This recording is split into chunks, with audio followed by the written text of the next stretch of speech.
जय हिंद दोस्तों। तो कैसे आप लोग। हम देख रहे थे हिस्ट्री क्लास में अभी तक हमने जो है वेद के बारे में, उपवेद के बारे में, वेद, उपवेद, वेदांग,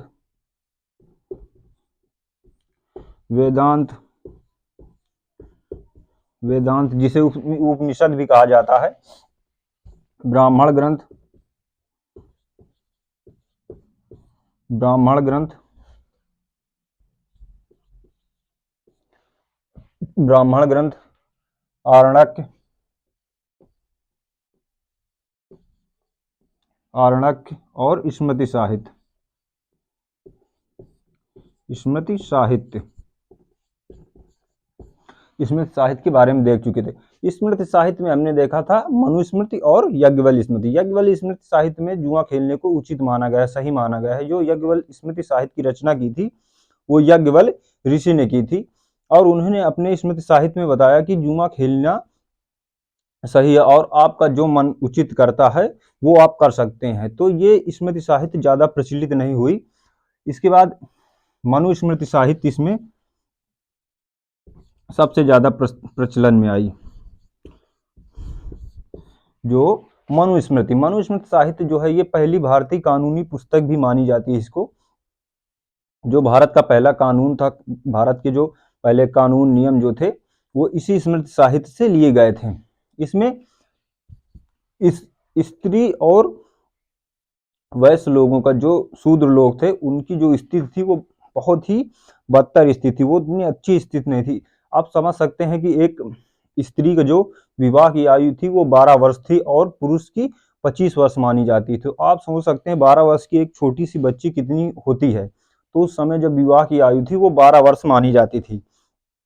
और जो शूद्र लोग थे उनको, उनकी जो जाति थी शूद्र, वो लोगों को छुआछूत से बहुत दूर रखा जाता था। ग्रंथों से, वेदों से, उनकी शिक्षाओं से उनको बहुत दूर रखा जाता। तो उस समय की जो प्रणाली थी, कानून प्रणाली थी, वो स्मृति साहित्य से ली गई थी, यही मनुस्मृति से।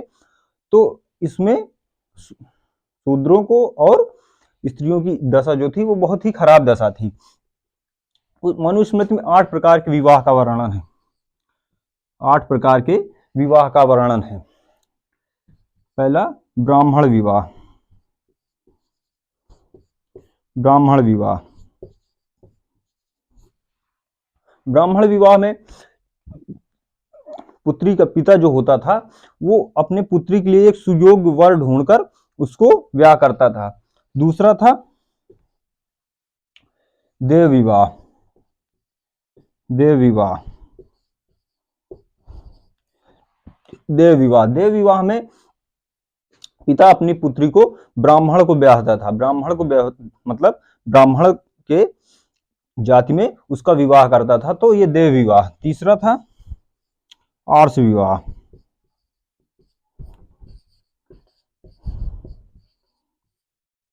तीसरा था आर्ष विवाह। आर्ष विवाह में जो वर था वो अपनी पत्नी के पिता को एक तोहफे के रूप में, मान लीजिए एक रिस्पेक्ट के रूप में, उसे एक जोड़ी बैल प्रदान करता था, एक जोड़ी बैल उसको देता था। कोई मतलब विवाह की राशि के हिसाब से नहीं देता था, वो देता था एक रिस्पेक्ट के हिसाब से, एक उसकी इज्जत के हिसाब से कि उसकी रिस्पेक्ट करता है, तो उस हिसाब से उस लड़की के जो पिता को एक जोड़ी बैल देता था। चौथा नंबर गांधर्व विवाह, सॉरी, चौथा प्रजापत्य विवाह।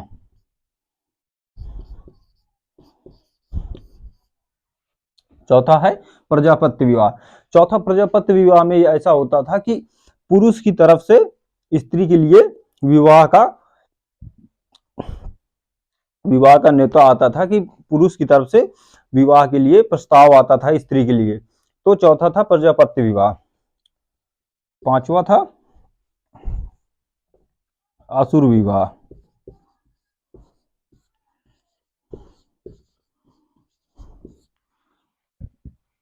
असुर विवाह, असुर विवाह में पहले पुत्री के पिता को कुछ कर, मतलब राशि कुछ दी जाती थी, उसको, उस राशि को पुत्री के पिता को दिया जाता था, कुछ राशियां दी जाती थी, उस राशि को पिता उसको उपयोग में नहीं ले सकता था। विवाह के बाद पुत्री का जो पिता होता था वो उस राशि को वापस करता था।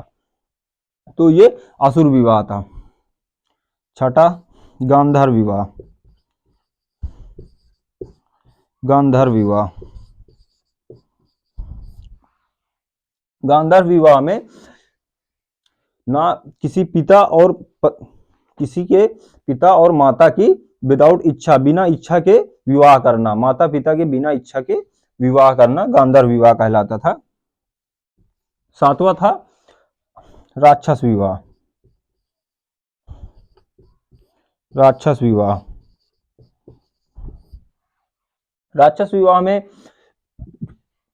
स्त्री को जबरदस्ती उसको भगाकर या उसको जबरदस्ती उससे शादी की जाती थी, तो वो राक्षस विवाह कहलाता था। आठवां था पैशाच विवाह। पैशाच विवाह, पैशाच विवाह, पैशाच विवाह में स्त्री का बलात्कार करके उससे विवाह किया जाता था, तो वो पैशाच विवाह कहलाता था।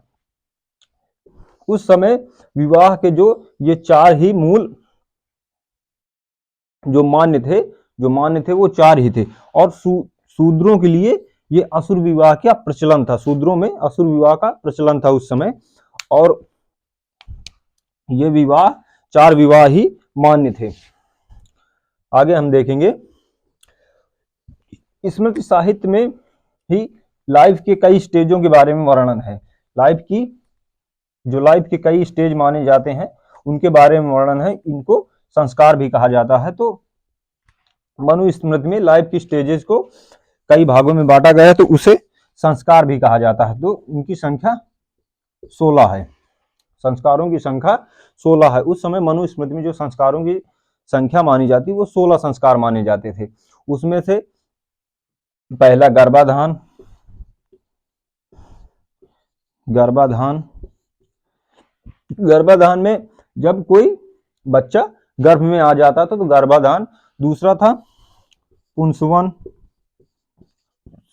पुंसवन पुत्र प्राप्ति के लिए मानना भी ये एक 16 संस्कार में एक हिस्सा था। तीसरा था सीमांतोन्नयन। सीमांतोन्नयन, तीसरा था सीमांतोन्नयन। सीमांतोन्नयन मतलब गर्भ में ही कोई भी बच्चे की गर्भ में ही सुरक्षा के लिए सीमांतोन्नयन एक संस्कार, एक प्रचलन माना जाता था। चौथा था जात कर्म। जात कर्म, चौथा था जात कर्म। जात कर्म मतलब बच्चे के जन्म के बाद उसका जो कार्यक्रम मनाया जाता है, छठी बरह, ये जात कर्म चौथा। पांचवा था नामकरण। पांचवा नामकरण। पांचवा नामकरण। छठा निष्क्रमण, घर से बाहर जब बच्चा पहली बार निकलता था, निष्क्रमण, जब बच्चा घर से पहली बार निकलता था तो निष्क्रमण। सातवां अन्नप्राशन। अन्नप्राशन, अन्नप्राशन में जब बच्चा पहली बार कोई भोजन करता था तो उसे भी संस्कार में जोड़ा जाता था, कि जो बच्चा पहली बार भोजन करता था तो उसे संस्कार में जोड़ा जाता था, अन्नप्राशन। आठवां मुंडन। आठवां जो था वो मुंडन था। आठवां मुंडन। नौवां संस्कार कर्णछेदन।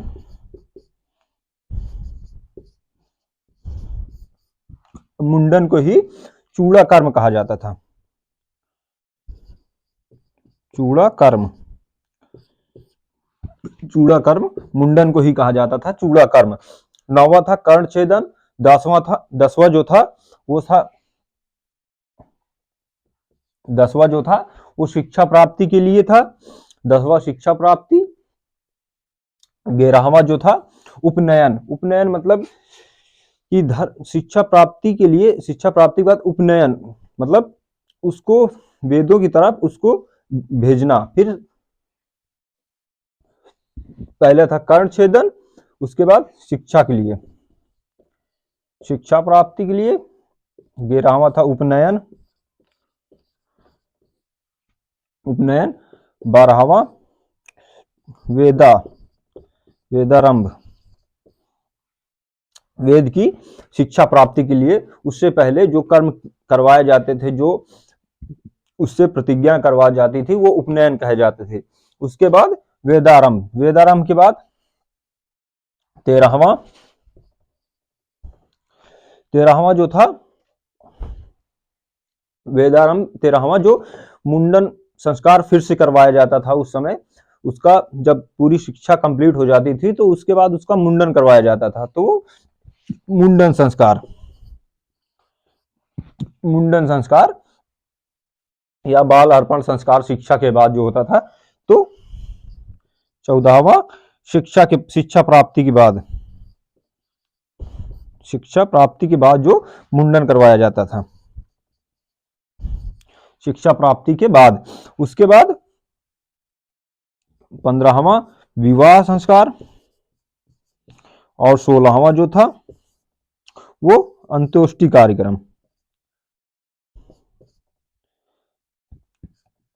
16वां अंत्येष्टि कार्यक्रम। 16वां संस्कार जो था वो अंत्येष्टि कार्यक्रम, अंतिम संस्कार जिसे माना जाता था बोलचाल की भाषा में। अब 16वां संस्कार के बाद कोई संस्कार नहीं, तो इसे अंतिम संस्कार कहा जाता था, इसे अंतिम संस्कार या दाह संस्कार कहा जाता था।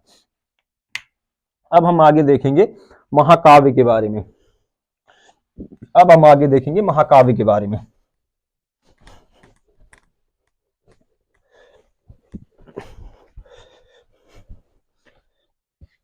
स्मृति साहित्य में भी, स्मृति साहित्य में ही 3 प्रकार के ऋण के बारे में चर्चा है।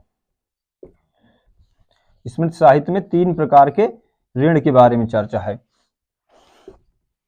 वो 3 प्रकार के ऋण थे, ऋषि ऋण, पितृ ऋण और देव ऋण।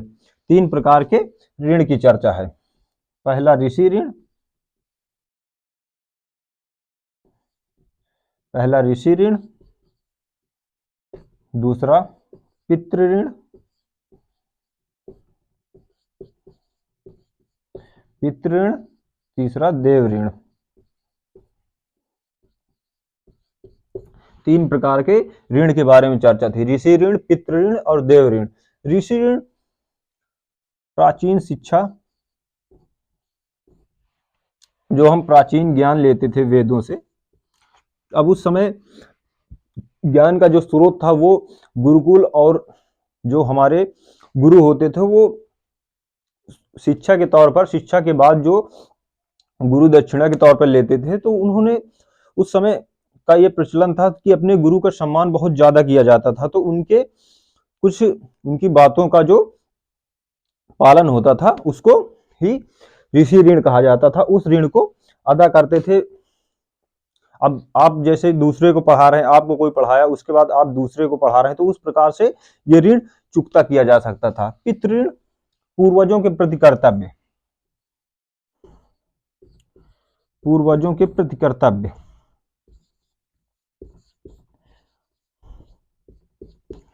पूर्वजों के प्रति कर्तव्य, पूर्वजों के प्रति कर्तव्य मतलब जो पूर्वजों की निष्ठा थी, जो पूर्वजों का नियम था, उसको कंटिन्यू बनाए रखना, तो पूर्वजों के प्रति कर्तव्य।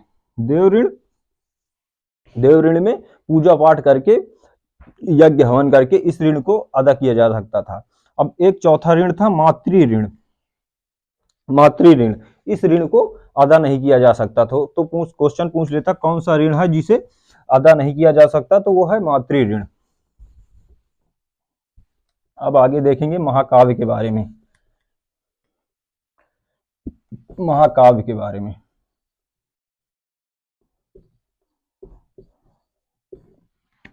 महाकाव्य के बारे में, महाकाव्य की संख्या जो है वो 2 है। महाकाव्य की जो संख्या है 2, एक रामायण, दूसरा महाभारत।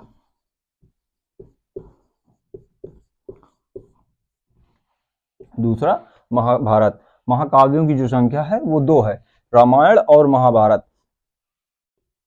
रामायण की जो रचयिता वो वाल्मीकि,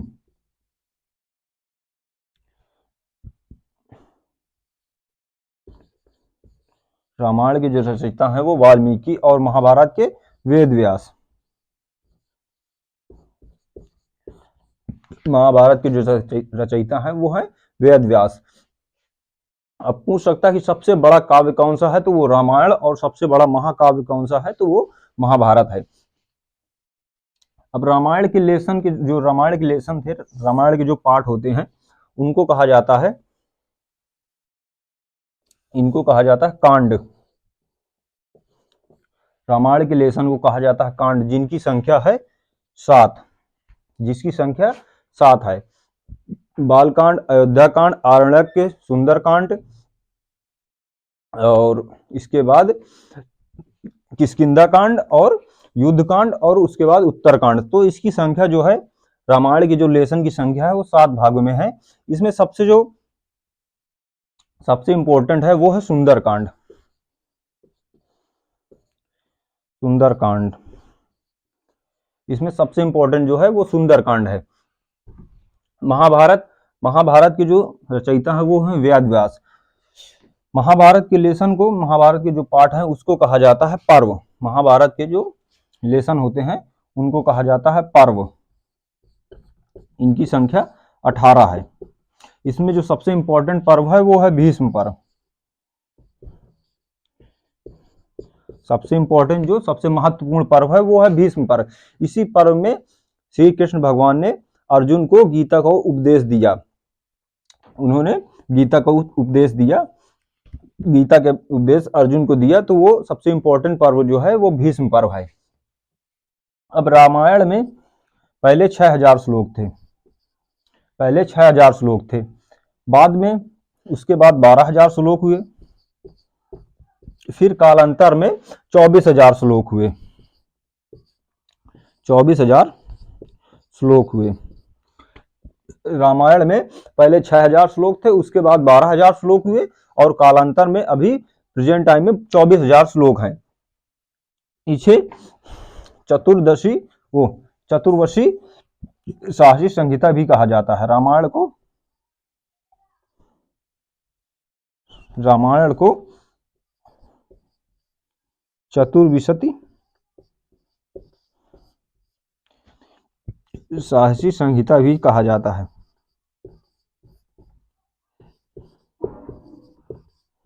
साहसी संहिता भी कहा जाता है रामायण को। उसके बाद महाभारत में पहले 8800 श्लोक थे, पहले 8800 श्लोक थे, 8800 श्लोक थे। तो इसे जय संहिता कहा जाता था,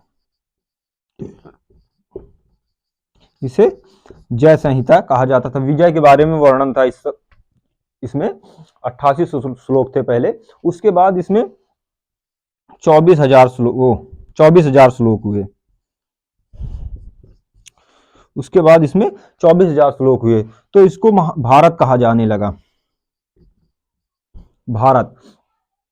भारत इसको क्यों कहा जाने लगा? क्योंकि इसमें वैदिक समय के जो भरत के वंशजों का वर्णन था। इस समय भरत के वंशजों का वर्णन है इसमें, तो इसे भारत कहा जाने लगा जब 24000 श्लोक थे। और कालांतर में अभी प्रेजेंट टाइम में इसमें 1 लाख श्लोक हैं, प्रेजेंट टाइम में इसमें 1 लाख श्लोक हैं। तो इसे सप्तसाहसी संहिता या महाभारत भी कहा जाता था।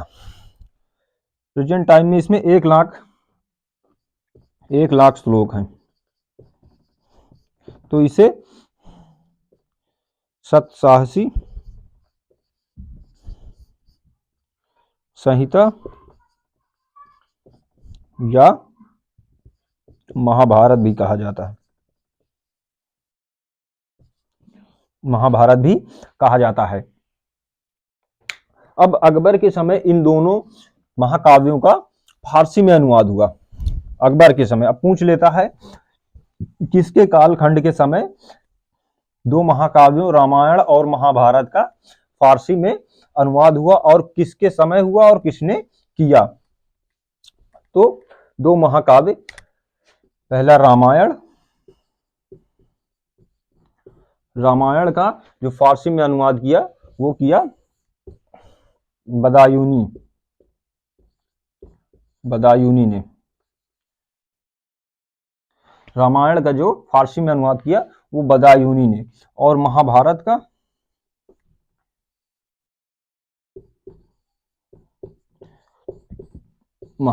का जो फारसी में अनुवाद किया वो किया अब्दुल रहीम खाने खाना ने।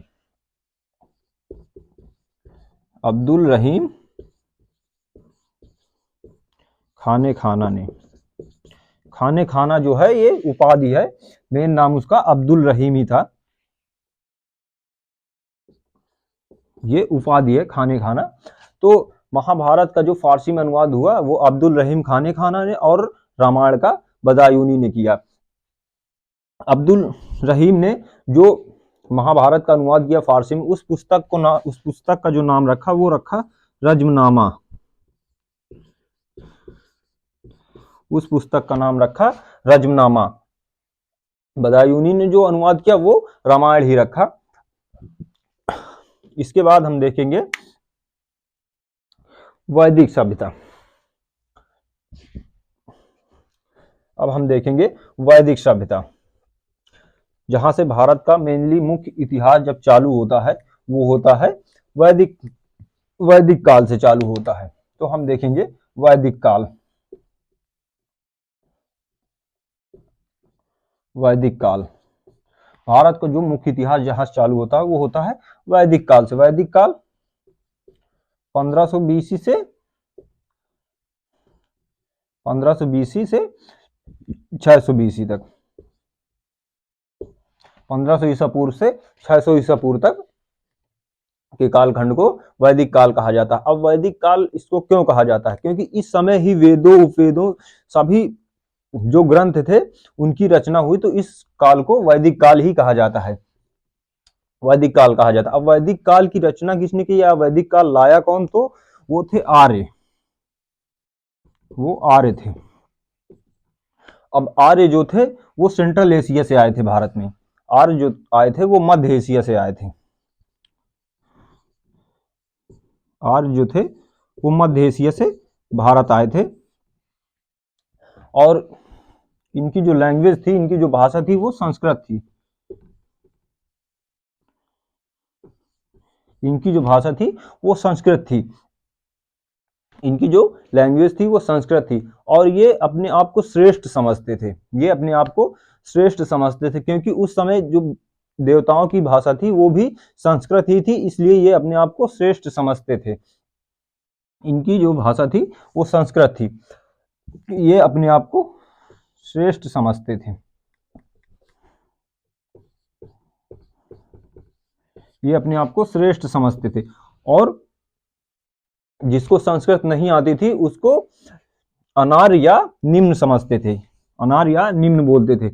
ये भारत में आए सप्त सैंधव प्रदेश में, ये भारत में आए सप्त सैंधव प्रदेश में, भारत में आए सप्त सैंधव प्रदेश में,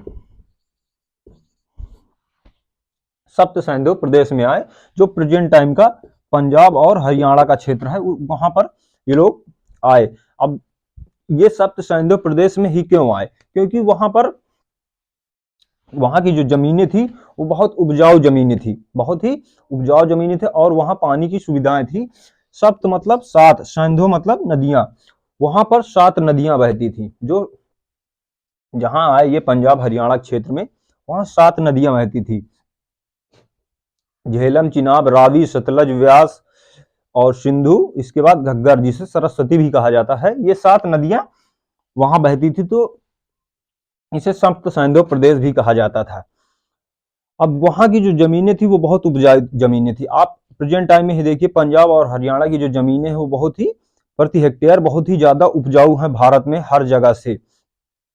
तो जो आर्य थे वो सबसे पहले सप्त सैंधव प्रदेश में आए, क्योंकि वहां सबसे वैदिक काल की जो मुख्य चीजें थी वो थी कृषि और पशुपालन। पशुपालन में सबसे इंपॉर्टेंट जो पशु था वो गाय को माना जाता था। गाय अघन्य कहा जाता था, मतलब बिना गाय का वध नहीं किया जा सकता था, गाय को पूजनीय माना जाता था। ये सप्त सैंधव प्रदेश में आए। अब यहाँ कोई, अब भारत में या कहीं आप पहले से तो इनके पूर्वज जो थे वो भारत में आधिपत्य तो नहीं जमाए हुए थे। अब ये पहली बार जब आए तो ऐसे ही तो कोई अपनी जगह पर प्रवेश नहीं दे देगा। तो इनका हो गया युद्ध, इनका जो युद्ध हो गया, आर्य का युद्ध हुआ, आर्यों का युद्ध हो गया। भारत के 10 राजाओं और आर्य की तरफ से सुदास लड़ रहा था। आर्य की तरफ से सुदास और भारत से 10 लोगों के बीच, भारत के 10 राजा और सुदास के बीच युद्ध हुआ, जिसे 10 राग युद्ध कहा जाता था। 10 राग युद्ध कहा गया। 10 राग युद्ध जो है परुष्णी नदी, जो रावी नदी है, उसके तट पर हुआ और सुदास जीता, सुदास विजय हुआ। आर्य श्रेष्ठ थे, वो बुद्धिमान भी थे और युद्ध कला में भी निपुण थे, तो सुदास इस युद्ध को जीता। अब वहां से ये लोग जो सप्त सैंधव प्रदेश में आकर बसे, वहां फिर ये लोग भारत में आर्यीकरण करना चालू किया। जब भारत में आर्यीकरण करना चालू किया तो ये 2 ऋषि निकले भारत का आर्यीकरण करने के लिए।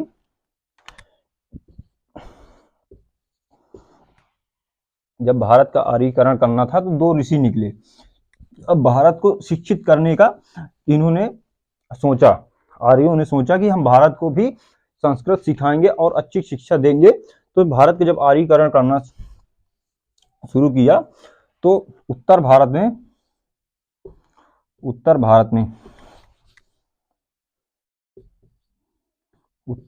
में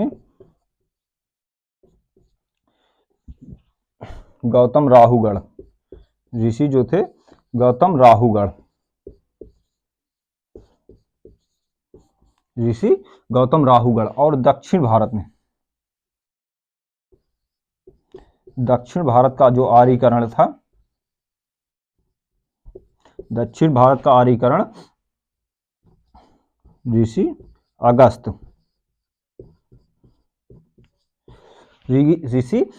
ने दक्षिण भारत का आर्यीकरण करना शुरू किया। तो ये 2 ऋषि भारत के आर्यीकरण करने के लिए निकले। जो गौतम राहुगढ़ है वो राजा विदेह के दरबार में रहते थे, गौतम राहुगढ़। अब ये जब उत्तर भारत में आर्यीकरण करते हुए उत्तर भारत में आगे की तरफ बढ़ रहे थे तो ये पहुंचे पाटलिपुत्र, जो प्रेजेंट टाइम में बिहार पटना में है, वहां पहुंचे पाटलिपुत्र। अब ये बिहार में जो पटना में है गंडक नदी पड़ती है। गंडक नदी जब राहुगढ़ पार कर रहे थे तो वहां, अब ये अपने जब आर्यीकरण कर रहे थे तो ये एक ज्वाला लेके चलते थे, उस ज्वाला को बुझना नहीं चाहिए, तो उस ज्वाला को लेकर आगे बढ़ रहे थे। तो इनके रास्ते में पड़ी गंडक नदी। जब गौतम राहुगढ़ के रास्ते में पड़ी, पाटलिपुत्र में पड़ी गंडक नदी, अब उसको पार करते समय ये ज्वाला को मुख में रख के पार कर रहे थे और वो ज्वाला बुझ गई। जब ज्वाला बुझ गई नदी पार करते समय तो ये वहीं पर रुक गए और उन्होंने अथर्ववेद में लिखा, अथर्ववेद में, कि ये अछूतों की भूमि है। तो अथर्ववेद में पाटलिपुत्र को अछूतों की भूमि, जो पटना है उसको अछूतों की भूमि कहा जाता है। अब आगे हम देखेंगे नेक्स्ट क्लास में।